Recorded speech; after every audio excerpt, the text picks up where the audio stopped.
Martin Houston, how are you, my friend? Welcome into the game in Tuscaloosa. I'm doing great, Ryan. How you doing, man? Good, good. Now, have you left? Are you officially in the car? No. I had to go by the office, and, of course, you know what happens when you go by the office, right? You get stuck. Yeah, but now you don't want to get caught in that security line, man. You don't want to... I'm getting ready to, as soon as I get off, I'll be at the house, and then from there I'll be on the road. So my flight has been pushed back a little bit. So yeah. Okay. Well, what's the weather like back in Tuscaloosa? Is that why the flights? Okay. Well, I was trying to think about the people that are coming down the flights. Is that what the issue is as far as the weather? I think it was the weather from where the plane was coming from, not necessarily there. Gotcha. Not necessarily Tuscaloosa's weather.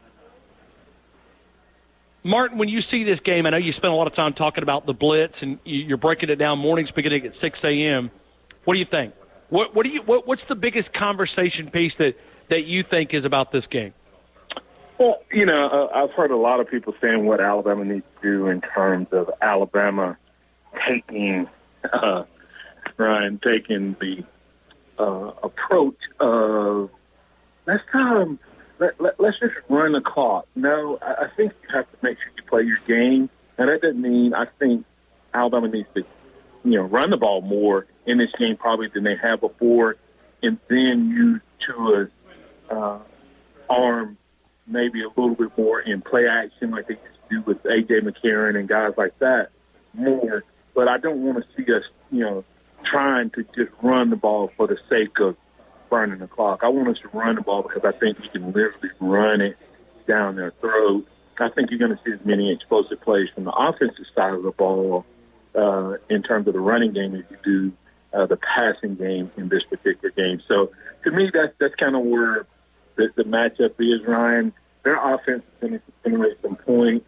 We're going to get some stops. But can Alabama's offense dominate this weak, porous, I call it SpongeBob defense for Oklahoma? SpongeBob defense? Explain that. I mean, is it because there's so many holes in it? There you go. That's exactly it. I mean, that's all. So hold on. If that's coming from Martin Houston, that tells us that the grandson is watching SpongeBob, right? I mean, you're not a big SpongeBob guy, are you, Martin? I have been watching SpongeBob for 20 years, right, man? I mean, 20. I guess since SpongeBob and Patrick came out, so. Okay. SpongeBob defense. Explain that. I mean, is it because there's so many holes in it? There you go. That's exactly it. I mean, that's all. So hold on. If that's coming from Martin Houston, that tells us that the grandson is watching SpongeBob, right? I mean, you're not a big SpongeBob guy, are you, Martin? I have been watching SpongeBob for 20 years, right, man? I mean, 20. I guess since SpongeBob and Patrick came out, so. Okay. I'm not necessarily a big fan of SpongeBob, but it is on the TV occasionally. I got you. All right. So when you talk about the motivation of Alabama's defense, even though Quentin Williams didn't say it, doesn't it give you a little bit of a perspective of what they're thinking? They've got something to prove. Yeah, I think there's a couple things, two storylines of things to prove, Ryan. Is from the standpoint of Tua being snubbed, in many people's opinion, for the Heisman, and his defense wanting to avenge Tua in terms of Kyler Murray exposing him for having played in such a porous, weak league. And I think this defense understands that if they go out and Kyler Murray eats them up, then it's going to legitimize Kyler Murray even more as the Heisman Trophy winner. So I think they do have kind of that edge and attitude toward it. The other story that I've not heard a lot of people talk about, that wasn't the only place that Alabama came in second place to Oklahoma. That's the offensive line. Alabama was the second place offensive line for the Joe Moore Award as well, and that was to Oklahoma's offensive line. So it's kind of like these sub-stories that I think the defense wants to embarrass this offensive line just as much as embarrass Kyler Murray. And I also think that our offensive line wants to go out and dominate and help Tua in this running game prove how good they are as well. Martin Houston, your former coach, Coach Stallings, national champion winning coach, always used to tell us, why has a 4-yard gain become a negative play in college football? I mean, he said that one time, he said it 15 times. And he's true, because you watch a game and you see a 4-yard gain, we've become an image that that's a negative play. Why would Coach Saban do anything other than just try to keep Kyler Murray on the sidelines? Why would he not just do 1, 2, 3, 1, 2, 3, work his way down, getting those possessions, moving the chains, and getting that time of possession on his favor? I think that will be part of the plan, Ryan, but I think it'll be not necessarily because of them worried about Kyler Murray being on the sideline, because I believe that Alabama could come out with the plan to run the ball, and it's still not keep Kyler Murray off the field. Did you see the the Vanderbilt game last night? They had one running back that had 3 rushes over 60 yards. He had 13 carries for 243 yards. So in my opinion, this defense can't hold Alabama to 4 yards a carry. They average giving up 6 yards a carry. The running back from Kansas had 9+ yards per carry. So even though we're going to use the running game, like you just said, it's still not going to keep Murray on the sideline. But here's the difference in getting those points, running the ball versus passing the ball. To me, if you watch boxing, Ryan, when we were growing up, boxing was a little different. And I would love to have seen, the guys today box back in those days where if you saw a guy who could jab, it was pretty, right? But in between the rounds, the guy could always recover. But the guy who could jab but then give body blows, it may look like he was losing. But then all of a sudden, about that 5th or 6th round, that guy couldn't get his breath back. He couldn't recover. And it would be just demoralizing from the body blows, and eventually he'd knock him out. Jabs are pretty.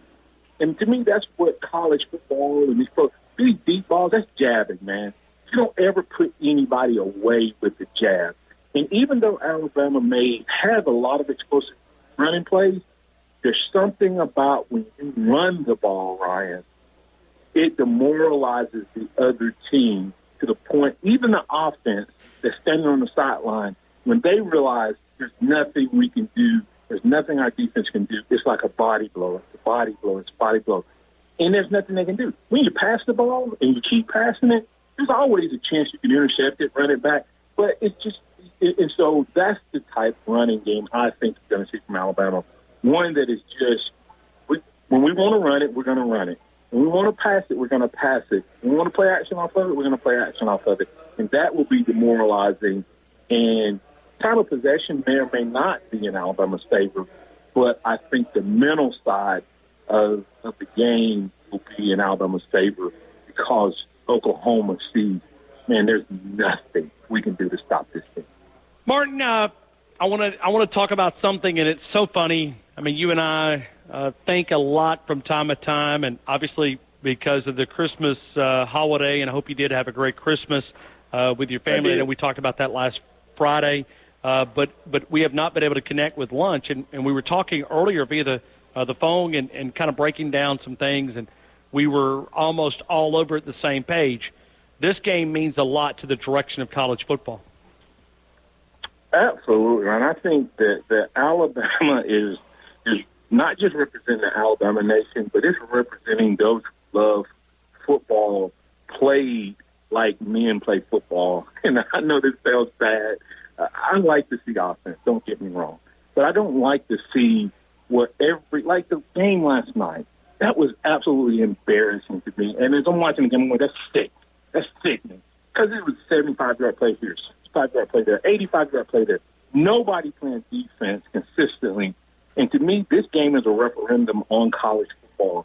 If Oklahoma, the worst defense in the postseason, in the postseason, Ryan, is able to come in and stop Nick Saban's best ever offense and win, it'll be the equivalent of what happened in the NBA when everybody was just like, man, you can't win the way Golden State's playing. You can't win that way. You can't win that way. And then, boom, all of a sudden they won that way. Not everybody from college, from the pros to college to high school, kids are playing that way, so you have to begin to play that way.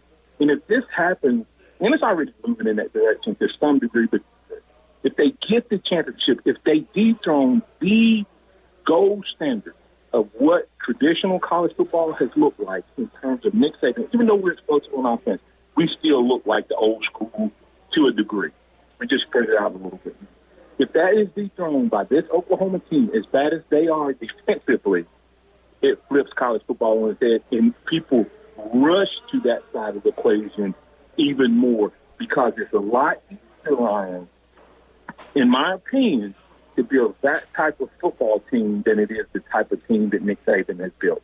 If you can build a team that can outscore everybody, you get all your athletes on one side of the ball, don't have to split any of your DBs up, and you put them on the offensive side of the ball, it changes the game, and so that's why I say it's a referendum on the direction of college football. Martin Houston, former fullback at the University of Alabama. He's headed to Fort Lauderdale, and then we'll be staying here, and we'll be driving a good 30 minutes over to Miami Gardens. We'll have a chance to watch this game, and man, oh man, what an atmosphere. Martin, for just a minute, think about the two helmet brands of Alabama and Oklahoma. There's about 25 national titles between them. I know 17 of those belong to the University of Alabama. You were part of that 1992 national championship. But look at the blue bloods of college football in one game in a wonderful venue. Yeah, I'm looking forward to it. I think it's going to be an exciting time, Ryan. I think it's going to this will solidify a lot about Nick Saban and his transition. He's already, to me, set himself as the greatest coach ever. But he will do something that Bear did. Bear won championships, and then the game looked like it was going to pass him by, and then he adjusted, and then he dominated. Nick Saban was dominating, and in the midst of that domination, had to adjust. And now he's taken everybody else's brand of football, made it a little tougher, kept some of the elements that he had before, and now has the opportunity to not only beat you defensively, but also beat you offensively. And that's what makes this game, because he's doing it not against some, Johnny-come-lately, but a traditional powerhouse in college football that has as explosive an offense as you're going to ever see. And if he throws that one with offense as well as his defense, it once again solidifies Nick Saban and Alabama's rightful place as the head of college football and the greatest of all time. All right, this is really going to blow me away. What's your score? Well, I'm the guy that normally I make my predictions, Ryan, based on everything being perfect. So I'll give you that version first. That version, I think, is 59-31. But I think there may be some rush, Ryan, even though I think Alabama may come out pressing a little bit. And I do think they're going to run the ball a little bit more, which in and of itself runs the clock. But I have Alabama scoring 45, Oklahoma scoring 31. Okay. Got it. You can read all of our predictions from everybody, starting Tide1029.com that Martin is a part of. Marquis going to be posting that as soon as some idiot named Ryan Fowler submits his final prediction. I don't know when Ryan's going to get his. Martin, listen, man. Listen. You know us. I gotta make sure that. Okay, well, I hadn't hit the enter button yet. I'm still. I tell you what, I've written it out. I've got it, but I'm still not. I haven't mashed the send button. And Marquise has reminded me like 3 times here in the segment. He's Ryan, when are you gonna send that to me? I'm still praying about it, man. I'm double checking, making sure I'm okay.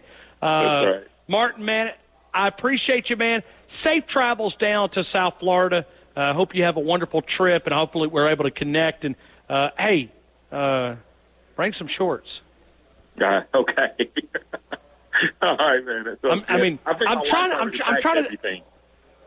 Okay, well, good, because I'm trying to say that without trying to rub it in the folks back in Tuscaloosa, but you may want to wear shorts tomorrow to the game. It's quite warm. Yeah, okay. It's quite warm. It's quite warm. Right. Martin, safe travels, man. Thank you, sir. Appreciate it. Roll Tide.